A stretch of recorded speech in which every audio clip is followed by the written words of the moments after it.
Hello guys, welcome to my channel हारेस function. आज मैं आपके साथ गोल्डन फोन इसका अगला पार्ट एक्सप्लेन करने जा रही हूँ। पिछले पार्ट में देखा था सबको विंग कैसा दिखता है, आखिरकार वो उन्हें पता चल चुका था।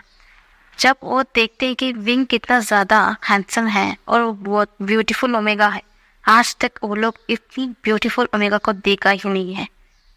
जब उसे देखने के बाद तो उनकी नीयत एकदम खराब हो जाती है और वो और कोई अब विंग को छाने लगा है और उन्हें विंग को चेहरे को देखते ही वो जान चुके हैं कि आखिरकार विंग कौन है। और उसके साथ जो एक वादा उसकी ग्रैंडमा ने किया था और उस वादे को याद आते ही हर कोई अब एक ट्राई मारना चाहता है और वो अब विंग को अपने पास चाहता है। पर विंग लैंजान के साथ ही शादी करना चाहता है और इसके अगेंस्ट बहुत लोग हैं जो इस शादी के खिलाफ है।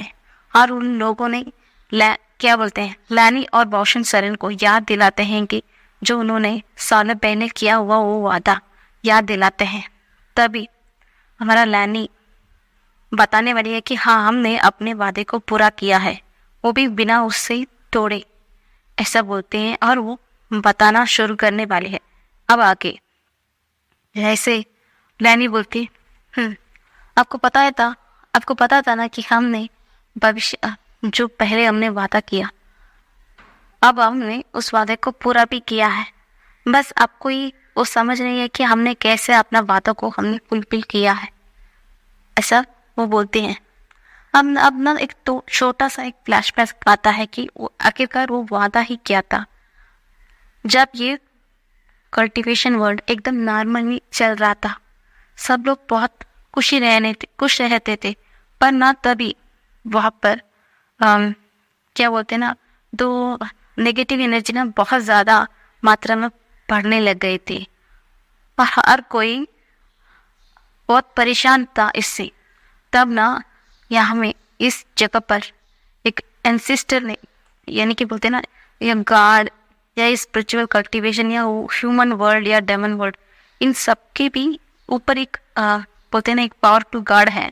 वही सबको ना एक क्या बोलते हैं, वही सबको इस जगह पर उनका उत्तराधिकारी निमित्त करते हैं। वही बनाते हैं कि अगला गॉड या अगला जो इस वर्ल्ड का, यानी कि इस कल्टीवेशन वर्ल्ड को कौन संभालेगा, ऐसा दायित्व सिर्फ वही लेते हैं।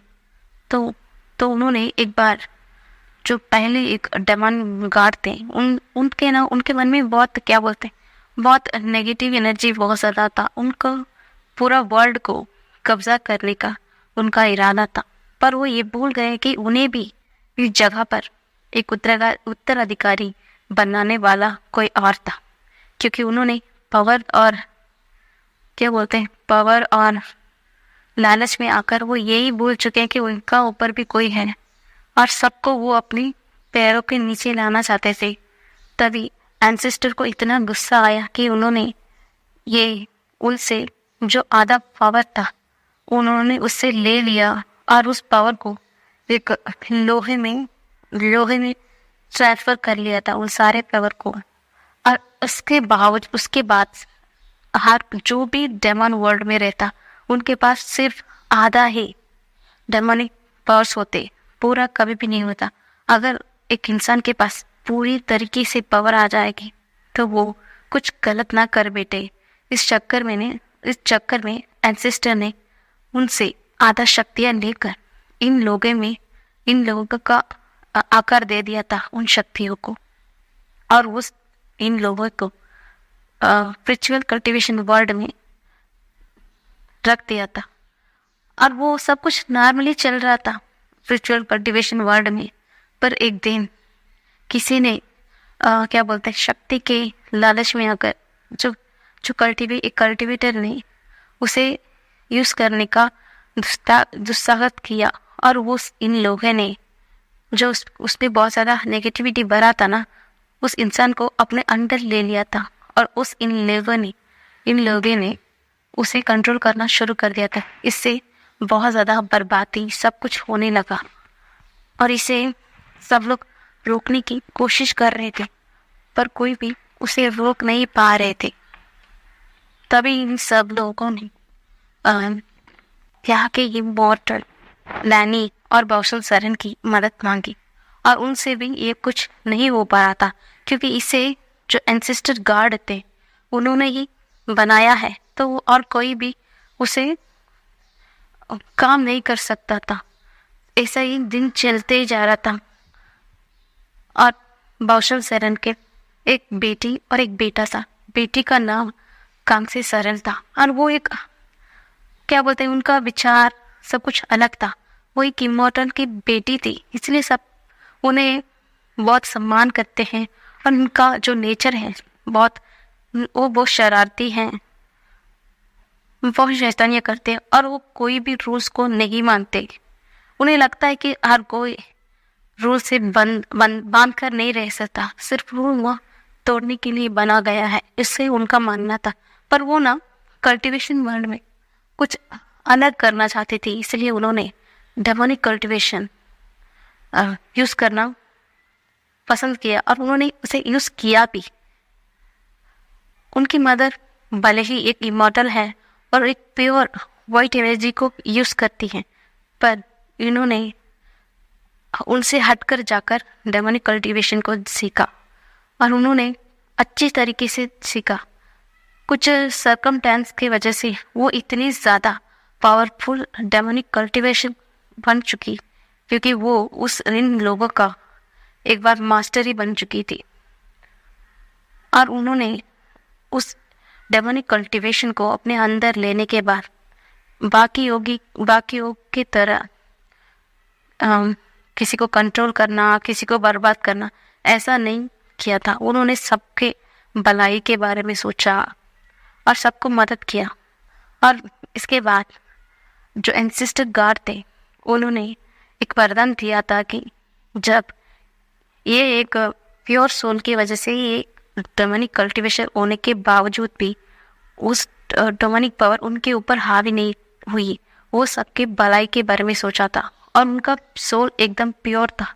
इसी के कारण आज इतना ज़्यादा नेगेटिव पावर अपने अंदर होने के बावजूद उस नेगेटिव पावर उन्हें ना अपने अंदर ले पाई और उनके वजह से ना किसी को हार्म हो पाया। इसलिए उन्हें एक वरदान मिला था कि जब इनका जो आगे का जो संतान होगा वो ना जन्म से ही इस डेमोनिक कल्टीवेशन का मास्टर बन के ही जन्मेगा। इनकी तरह उसे सीख कर उनमें मास्टर करने की ज़रूरत नहीं होगी।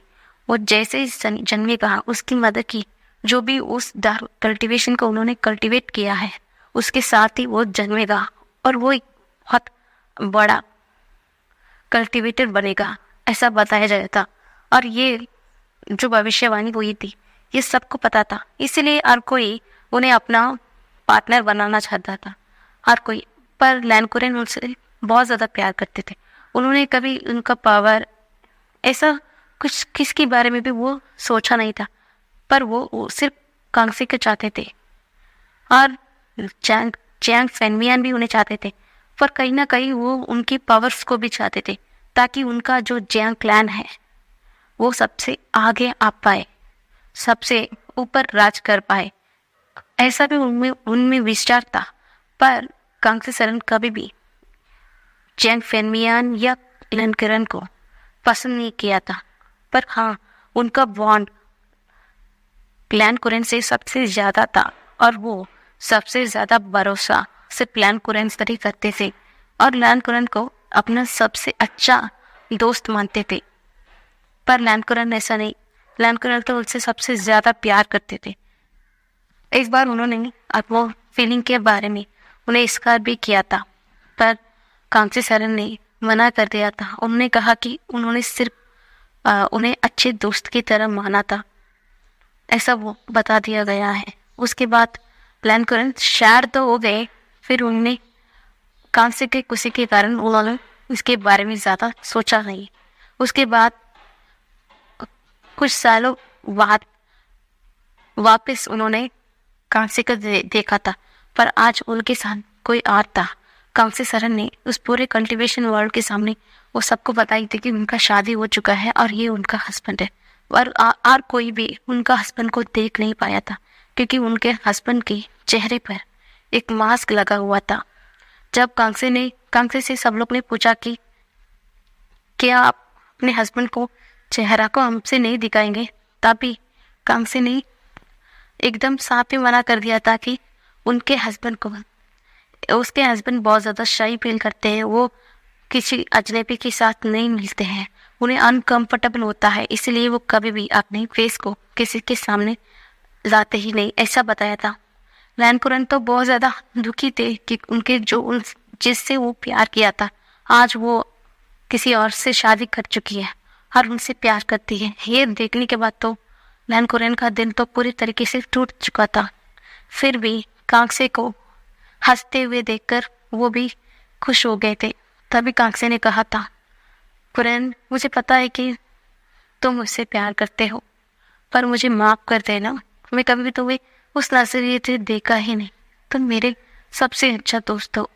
तभी नैनकुरन कहते हैं कि कांसे, तुमने कहा कि तुम मेरे दोस्त हो, पर तुम आज शादी कर किसी और के साथ जाने वाली हो, तो ये दोस्ती का क्या, तुम तो मुझे छोड़कर जाने वाली हो ना अकेले, ऐसा बताते हैं।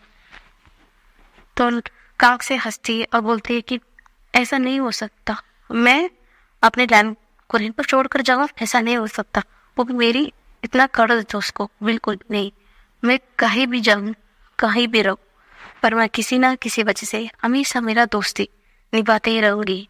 याद रखना, जब भी तुम्हें मेरी ज़रूरत होगी, मैं तुम्हारे साथ रहूँगी किसी न किसी रूप में, ऐसा बोलकर वो चली गई थी।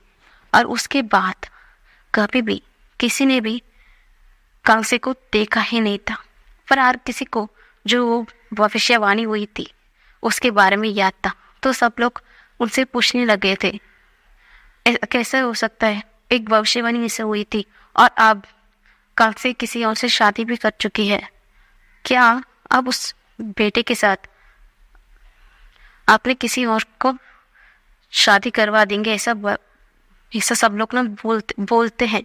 तभी मौशन सरनी सबको एक वचन देती है कि हाँ, ये मैं इसकी शादी किसी भी क्लैन या किसी भी मेंबर्स के साथ नहीं तय करूँगी, मैं हर किसी को ये मौका दूंगी कि वो मेरी ग्रैंडसन के दिल में अपने लिए जगह बना पाए और उससे ये शक्ति के जो इसके पास जो शक्ति है उसे न सिर्फ उससे प्यार करे, तब जाकर ही वो उसे आ पाएगा, ना कि कभी भी बुरे इरादे से उसके पास कोई भी आएगा कभी भी उसके करीब नहीं जा पाएगा। जिसके मन में एकदम नीयत अच्छी हो, ना पावर्स के लालच, ऐसा कुछ भी नहीं हो, एक शांत स्वभाव का हो और सबके लिए सबके बारे में भला ही सोचता हो, सिर्फ वही इंसान के साथ मेरी ग्रैंडसन का शादी होगा, ऐसा ना बाउशत सरन वादा कर लेती है। और ये वादा भी मैडम यू ने ज़बरदस्ती करवाया था, क्योंकि मैडम यू कभी भी कांसे को पसंद नहीं करती, क्योंकि वो सबसे ना अपना पद ना ऊंचा रखना चाहती थी, पर ऐसा नहीं हुआ था, क्योंकि सब ने सिर्फ कांसे को ही रेस्पेक्ट किया था, क्योंकि कांसे की मदर एक इमॉर्टल थी, भले ही वो किसी भी सेक्ट में नहीं आती, फिर भी वो अपने में एक ओहदा रखती है, उस ओहदे से सब लोग रेस्पेक्टली बात करते हैं। और रही बात कांसे की, अलग से एक अच्छी प्योर सोल थी और उसे सब लोग प्यार करते हैं और वो भी सबको मदद करती है, पर मैडम यू ऐसा नहीं थी, वो एक अरोगेंट लेडी थी और वो सबको अपना पावर अपना रुतबा दिखाने में ही क्या बोलते हैं वही सबसे बड़ी बात मानती है। इसलिए हर कोई मैडम यू के इस चिड़चिड़ेपन से हर कोई नफरत करता है, कोई भी टिक टाक मैडम यू से बात नहीं करता है। पर मैडम यू जब से वो फेनमियन को देखी, जब से वो फेनमियन को प्यार करने लगी थी, पर फेनमियन है कि वो सिर्फ कांसे की कासे प्यार करते हैं और ये बात उन्हें और भी ज़्यादा बुरा लगती है।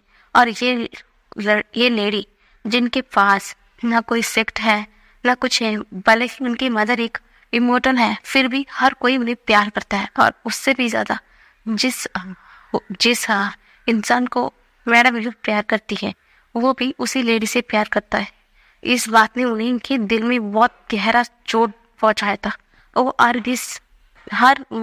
हर कीमत पे वो फेमियर को पाना चाहती है, पर आखिरकार उन्होंने रिजेक्ट भी कर लिया था, यानी कि काम से रिजेक्ट भी कर दिया था। और इसे जानने के बाद तो मैडम यू और ज़्यादा गुस्सा हो जाती है और वो सोचती है कि उन्हें जो हस्बैंड मिला, उस जिस औरत ने रिजेक्ट किया है उन्हें, जिससे वो हद से ज़्यादा नफरत करती है, भले ही आज वो जिस इंसान से वो प्यार करती है उनसे आज उनका शादी हो चुका है, फिर भी उसके दिल में कहीं ना कहीं आज भी वही औरत रहती है। ये बात ना उन्हें बहुत ज़्यादा टेच पहुंचाती है। और जब उन्हें ये भविष्यवाणी के बारे में पता चला था तो वो हर क्लैन में ये बात फैला दी। हर क्लैन में ये बात उन्होंने फैलाया था। हर क्लैन में ये बात फैलाई थी कि भले ही इमॉर्टल है वो, पर वो इस कल्टीवेशन वर्ल्ड से बिलोंग करती है। वो ऐसे कैसे किसी और से उनका ग्रैंडसन का शादी करवा सकते हैं। भले ही उनका बेटी यानी कि कांसे की शादी किसी और से उन्होंने करवा दी, फिर भी ये इस कल्टीवेशन वर्ल्ड का भविष्य है और इसे वो किसी के साथ बांध नहीं सकती है और किसी को एक मौका मिलना चाहिए। ऐसा सबके मन में ना लालच पैदा किया था मैडम यू ने। तब जाकर सब लोग ने बौशल सरन से ये विनती की और उनसे ये वचन भी मनवाया गया था। तब जाकर बौशल सरन भी ये वादा कर चुके थे और उन्हें मैडम यू के मन में ये विचार था, जैसे ही कांसी सरन का बेटा का शादी का वक्त आएगा वो अपने बेटे अल्फा बेटे जियांग चैन के साथ उनका शादी करवाएंगे और वो सारे पावर्स अपने कदमों के नीचे लाएंगे। और जिस तरह से उनकी मदद से इतना ज़्यादा नफरत करती है, यानी कि बेहुशन की मदद से, और वो उस सारे नफरत को उनके बेटे के ऊपर उतारेंगे। यही सोचकर वो प्लान कर रही थी, पर हुआ क्या, सब कुछ एकदम चौपट हो चुका था। तो ना अब ये फ्लैशबैक यहीं पर ख़त्म होता है। तो यहाँ पर लैनी बोलती है कि हमने, आपको याद है ना कि सिर्फ उस इंसानी फेवुशन से शादी कर सकता है, वो बिना उसके पावर या उसका क्या बोलते हैं, उसका सूरत नहीं, सिर्फ उसके दिल से शायगा वही इंसान वही को पा सकता है। पर हर कोई यहाँ पर सिर्फ उसके लालच से पड़े थे ना, उसका ये कल्टीवेशन पावर देखकर इसीलिए तो आप सब लोग बीइंग को अपनाना चाहते हैं। और मास्टर जेन आपने ज़बरदस्ती आपके बेटी के साथ मेरा रेवोशन का शादी इसलिए करवाया था कि वो एक बहुत बड़ा कल्टीवेटर है, डबनी कल्टीवेशन, इसलिए किया था ना। और बेंचा तुम भी चाहते हो कि तुम भी मेरा ग्रैंडसन से शादी करें, पर तुमने तो पहले से ही कहा था। तो मेरे बेटे को मेरे ग्रैंडसन को जब वो बेल पहना हुआ था वो बुरा दिखता है, ऐसा ही कर तुम उसे हमेशा चिढ़ाते थे ना। पर अचानक आज तुम्हें ये पता चल गया कि वो हद से ज़्यादा ब्यूटीफुल है, तो तुम्हें आज उसे पाना है किसी कीमत में भी। ये कैसा हो सकता है। और रही बात मैडम यू, आपके बेटे के मन में तो किसी और है ना, किसी और के दिल में रखते हुए किसी और से कैसे शादी कर सकता है ना। और आप भी मेरे इस ग्रैंडसन से बहुत ज़्यादा नफरत जो करती थी, अब अचानक कैसे हुआ ऐसा बताते। तो मैडम अपने सर को नीचे झुका लेते हैं। हाँ, ये तो सही है, जब से ये ओमेगा आया है सिर्फ उन्होंने इस ओमेगा से नफरत की है और उन्होंने भी इस बेल के बारे में मजाक उड़ाया है, उनका पावर का बहुत नीचा दिखाया है। तो कैसे वो मौका देंगे। तो सब लोग ना अपने सर को झुका लेते हैं। तो पॉसन बोलती है, ठीक है, जितना मुझे बताना था मैंने बता लिया। अब कुछ भी नहीं है जो मैं आपको बता सकूं। मैं अब मेरे ग्रैंडसन को यहाँ से लेके जाऊंगी, क्योंकि मुझे अब जल्द से जल्द इसके और लैंड क्लैन में मास्टर लैंड के नेफ्यू यानी कि लैंडसन के साथ किसकी शादी करवानी है, ऐसा बताते हैं। और पर ना लैंड क्लैन को ये सारी बात ना उन्हें सेटिस्फेक्शन नहीं देती, क्योंकि उनके मन में और भी बहुत ज़्यादा सवाल थे। हाँ, भले ही उन्होंने ये तक जान लिया था कि हाँ ये उसकी दोस्त की बेटा है, जिन्हें वो बहुत ज़्यादा प्यार करते थे एक समय पर और अभी भी बहुत ज़्यादा सवाल है। आखिरकार उनकी दोस्त की अब नहीं रहेगी, इसका क्या मतलब है और उनके साथ क्या हुआ था। और दूसरी बात, जो उनकी जो सिस्टर इल्ला है, कैसे विंग को देखकर एकदम काम हो चुकी। मैडम मैडम लैन ने कभी भी कांग्सी को नहीं देखा है, कभी भी नहीं देखा है। और लैन और कांग्सी सर कैसे दिखती है, कैसे बातें करती हैं, कुछ भी उन्हें नहीं पता। हाँ, हम भले ही चिंगन जानते हैं कि कांग्सी कैसी है, और वो ये भी जानते हैं कि उनका ब्रदर कुरिन उनसे प्यार करता है, सब कुछ जानते हैं।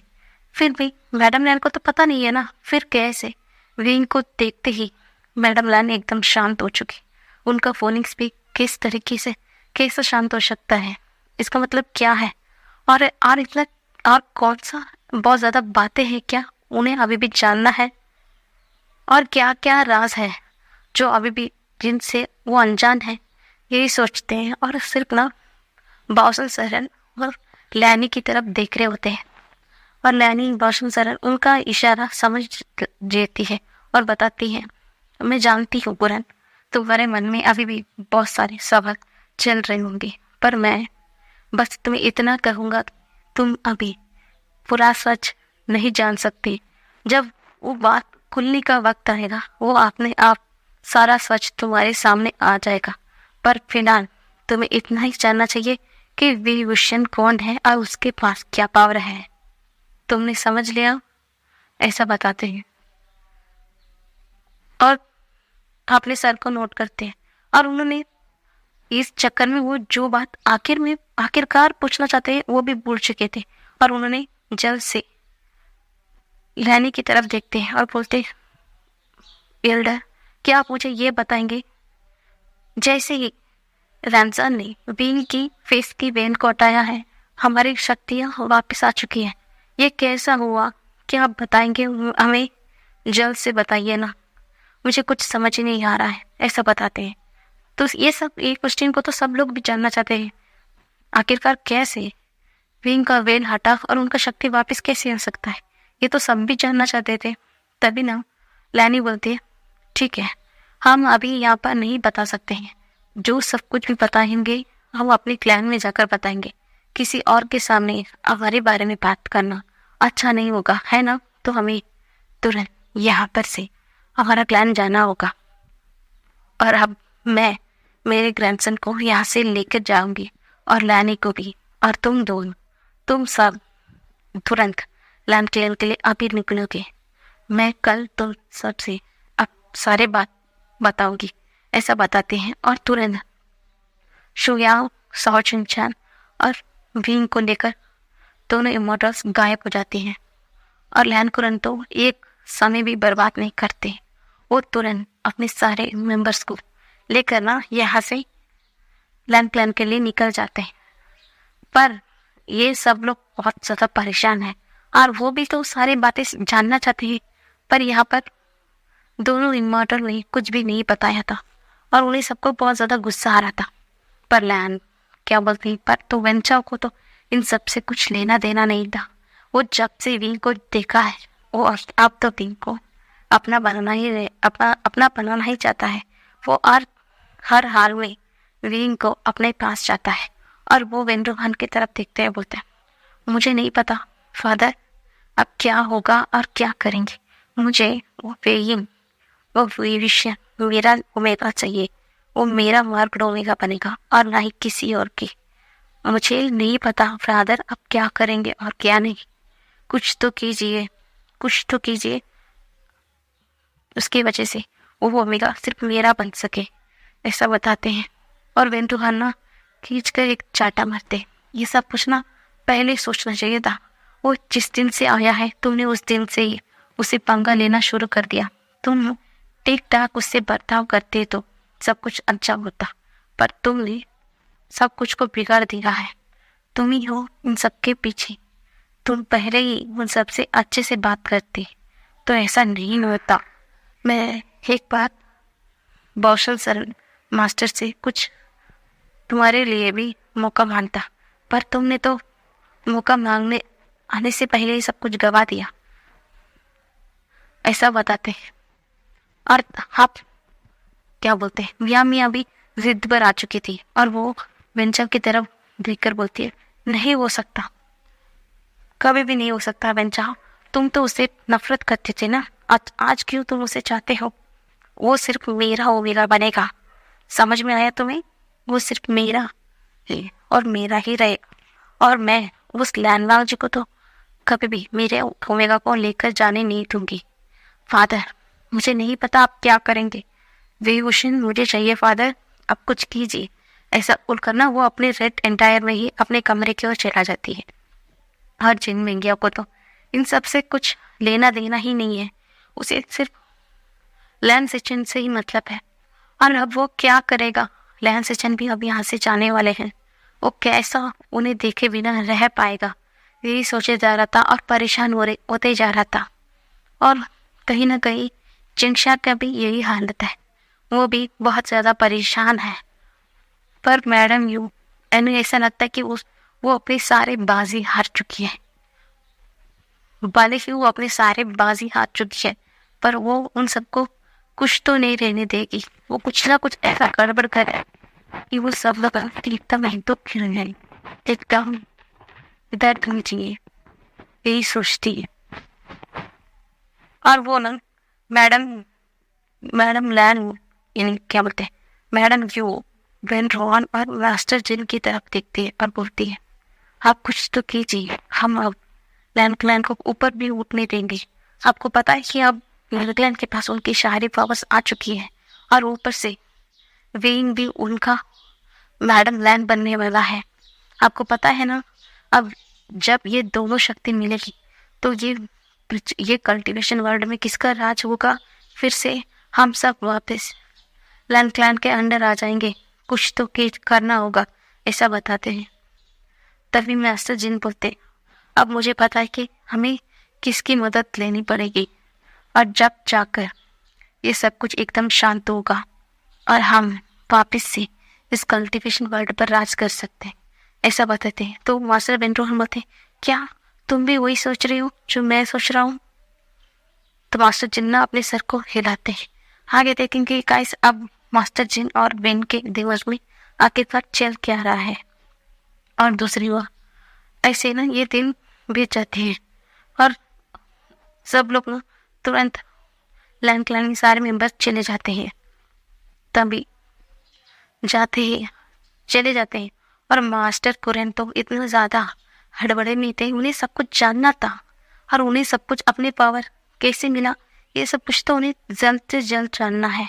तो वो वेट भी नहीं करते, वो जैसे ही अपने क्लैन में आते हैं वो महसूस करते हैं कि वो पहले की तरह उनका क्लैन में जो पावर ऑरा वो महसूस करते हैं, उस ऑरा आज भी है।